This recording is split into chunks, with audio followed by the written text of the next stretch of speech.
Nathan, thanks so much for coming in. Sarah and Eddie have our microphones. Who's got the first question? We'll start with Mitch on your left, Nathan.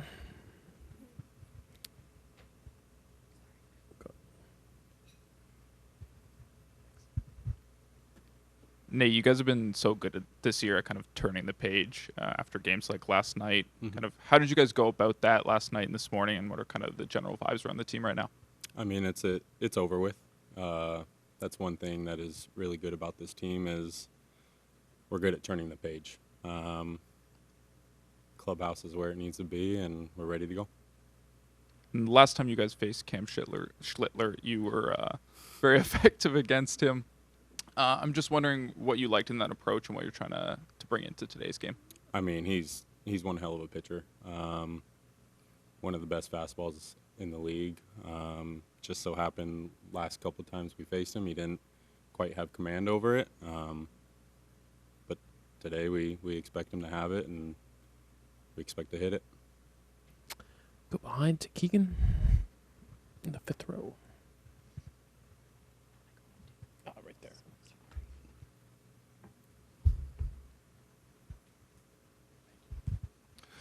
Nathan, in these playoffs, both at home and then yesterday here in New York, how's the atmosphere and the environment compared to what you expect coming in? Like, what's it like to feel that? We thought Toronto was a little bit louder, but New York, they when they started scoring some runs, it started to get a little bit louder. Regardless, it's amazing to play under all this noise, and it's fun. Batting near Vladdy in the lineup, like we see what Vladdy does every day, but as a teammate, as a guy who has a pretty good view of what he's been doing lately, what impresses you most about him as a baseball player? He clears his mind just from how he kind of ended the season into then going into playoffs. It's just he's turned it around. He's the leader right now. About 7 rows back on your right, Shy. Hey, Nate. Along those lines, just watching Vladdy and Judge, like, two dominant hitters in sports, sort of just counter-punching and counter-punching there. Mm-hmm. For you, what's it like watching that play out over the course of the series?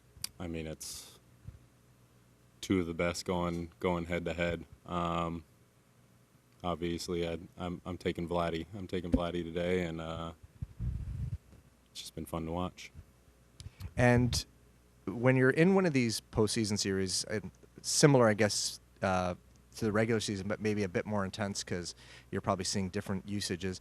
When you're seeing relievers multiple times in close proximity, how does that extra information, how do you use that extra information? How does that impact your at-bats over the course of a series? I mean, we see the shapes of their pitches. We get to see them over and over again, but regardless, we have the video, whether we've faced them once, twice, 3 times. So it's on us to do the homework. And right behind Shy, Hazel. Nathan, you've been very candid about when you were batting leadoff, you weren't all that comfortable. What's it like to have Springer in front of you and then Vladdy behind you, and how much do you have to be aware of the type of at-bat you're taking knowing that Vladdy is behind you? Yeah, it's being sandwiched between those two, just kind of a dream come true. But as for like the other day when I hit the 2-run double, it was just either strike out or do not ground into double play. It's pretty much the way Vladdy's going right now. It's I need to get him into the box. In speaking with Davis, he said playing left field or in the outfield at Yankee Stadium, there's a lot of words and things said to some of the outfielders. He tries to have fun with it. What is your experience with Yankee fans playing in the outfield? I mean, pretty much the same. I start by turning my Instagram to private. That way I don't give them any more ammo. But, I mean, I try and give them some baseballs, try and have some fun with them. When they're this loud and rowdy, it's kind of hard to single out the voices, which is kind of nice. But when they're not as loud, those voices tend to get in your ear a little bit. 5th row on your right, Nathan. Buck. Nathan, after 10 years in the minor leagues, and I'm sure you've thought about this kind of experience, how does reality compare to what you thought it might be playing in your first postseason? I mean, it's everything that I've seen on TV. Just growing up, watching these games, watching the playoffs, the World Series, it's everything I thought it would be. You've had so much success this year, but you've had success everywhere you've played. Have you done anything differently this year than what you've done for the majority of your career in the minors? Not a whole lot. It's just a matter of kind of given the opportunity and running with it. I don't want to go back. Far back on your left, Nathan, Caleb. Nathan, was there a moment or a swing or a play where you knew not only am I a big leaguer, but I'm an everyday big leaguer? Oh, man.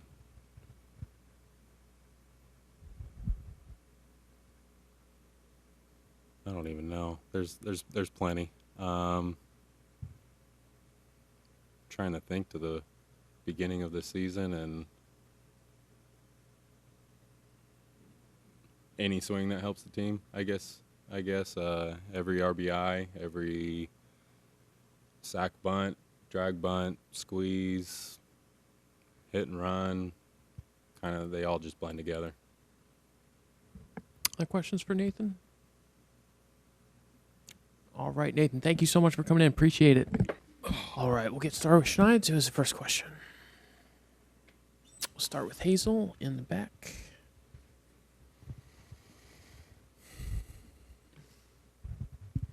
John, looking at your lineup, what is the thinking with Santander back in right field and having George DH? I think kind of just, that's kind of how we've been operating and kind of how we can flip things, I think, at a certain point in the game and who may go in, defensively, whatever it may be.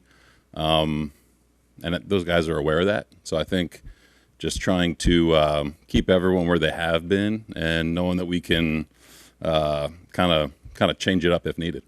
You guys had a couple of uncharacteristic miscues defensively. I'm curious what your thoughts are on whether those miscues can be contagious throughout a ball game, much like many managers believe hitting is contagious. I don't think so. I don't think that's kind of not. That's not how we've played all year. Pretty uncharacteristic defensive game for us. So I don't think so. I don't think it gets contagious. Again, especially with this group, I think they kind of just move on and do what they're good at. We'll go across the aisle to Ed on the left. Hi, John. Hey. How'd you sleep last night? Quickly, got home late. Slept okay. It's just haven't been doing much sleeping lately, so it was kind of par for the course. But nice to get woken up by my kids jumping on me this morning. So pretty much par for the course. Go to the third row on your right, Danny. Hey, John. Just curious what your communication style is to your pitching staff on a day like today. Be flexible. Be ready. Again, we've done this. A lot of teams have done this. And there's no set script. I think everyone kind of understands where they fit within their lineup. And things can change in a hurry, So I think, Pete and Graham do a really good job of, communicating that with them. And I think that they've done it enough to where they're going to be prepared. You never know how the game's going to start. So you can have all the best, laid out plans, and it changes. So I think that they have to be flexible and just be ready to go when the phone rings. Go to the row behind, Jeff. John, the guys that you have available for Game 5, Trey Savage and Kevin Gossman, what's their availability tonight, and what would the extent to which you can use them be? I think probably Trey more than Kev tonight. Kev's going to throw lightly off the mound here this afternoon. Trey won't, but I think that you got to kind of see how the game goes and see what the score is, see where they are in their lineup, who you have available in addition to Trey or Kev or really anyone. So we'll see how the game goes, and I think that, again, one of those guys may factor in. And one row behind Jeff, Jay. Yeah. Hi, John. Ernie Clement has 7 hits over the past 2 games. What can you tell me about what he's done in particular to become such a tough out against lefties after struggling against them last year? And what has he meant to your team on both sides of the ball this season? Yeah, good question. Ernie, I think, he has elite bat-to-ball skills. And I've seen him cover a foot above the zone and a foot below the zone, So with that comes a little bit of, volatility with the results.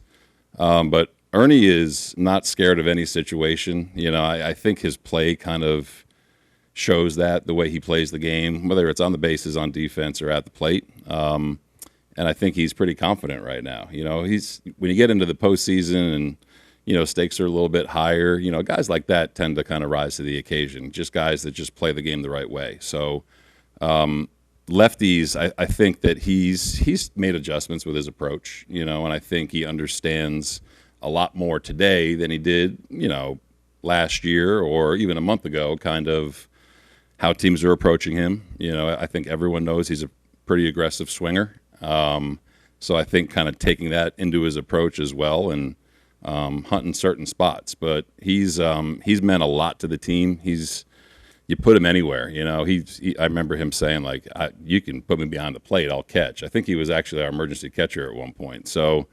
he's really, really fun to have, and his style of play can get a little bit contagious. But he's been really, really valuable to us this year. Up front on your left, Ron. In scripting lanes for the bullpen, do you and Pete do that last night, or do you wait till you see their lineup this afternoon and then put all your various scenarios together? Yeah, you wait for their lineup, and then you kind of go through a lot of different scenarios. We started talking about it probably about 1 o'clock today, and again, there's no perfect science to it. It's still you try to put guys in the best possible spots. At the end of the day, they got to go out and make pitches. They got to go out and execute. So, score, inning, all that kind of stuff comes into play. You're just trying to find the right spots for it, and something that I know we've gotten better at as a staff. This is it's a pretty common thing to do in today's game. So I think you have to be pretty well versed in trying to execute it. We kind of gotten to the point to where, I know it can be, it's a bullpen day and what are they going to do? And it's, we take it as kind of a challenge, to where you got to tackle this and you try to thread the needle a little bit. But man, these guys, they know how to do it. And I think that they ultimately know they're going to be in spots for the most part that we think they're going to be pretty good, and they just got to go do the thing. Can you and Pete keep that all in your head, or are there so many possibilities you have to write it down or type it out? Right now, it's pretty well versed in my head. But no, we have a lot of things that are written down and color coded and coordinated with all sorts of stuff. But again, man, you're not just pushing a button at a certain point and saying, okay, this is time to do this. You're watching what the guys are doing. But it's nice to work with him, with Graham, with Luke and Sam, everyone, DeMarlo, Donnie. Hearing different ideas is always good, and kind of just, it sucks for me sometimes where you got to, hey, you're making the decision. But I think we as a group feel pretty good about what we're doing. We'll stay up here with Greg. John, with bowl making progress, how do you map out these next few days for him? We'll see, man. I mean, the last 3 days have been pretty positive for him. He hit in our little sim game back in Toronto yesterday against Max and Chris, running today for the first time, and we'll take it a day at a time, and just listen to how he's feeling. So in talking to him when he got here yesterday, I think he's probably turned the corner a little bit in terms of making some steady progress. It wasn't just kind of hitting in the cage. It was facing some live pitching and knowing that he was going to be running today for the first time. So I think he's making some strides, and we'll continue to take it a day at a time. Shy, seated near the back, right center. Hey, John. When relievers are facing a team multiple times in a short series, how does that impact the matchups, preparing for the matchups, and the way perhaps they attack the opposition? Yeah, it's a chess game, you know. I think that's what makes these series interesting and fun, and you can't take anything for granted. Biggest thing is you can't kind of fall into patterns. You know, this game is a lot about tendencies and, you know, trying to hunt a certain pitch or a certain area. At the end of the day, I think you have to go. There's so much information. You got to just go execute, and you have to know what you've done before. You can't really be a broken record. You know, there's a perfect way to do it where different guys are facing different parts of the lineup every day, but you get into series like this, and it just doesn't happen all the time. So there's some savvy, there's some gamesmanship that goes into it, and I think that's something we've been talking about the last couple of days, especially with the guys coming out of the pen. Similarly, how do you see the dynamic between both Guerrero and Judge having really strong series playing out over for both teams within the series? It's good for baseball, you know. I said it last night. They're performing on a big stage.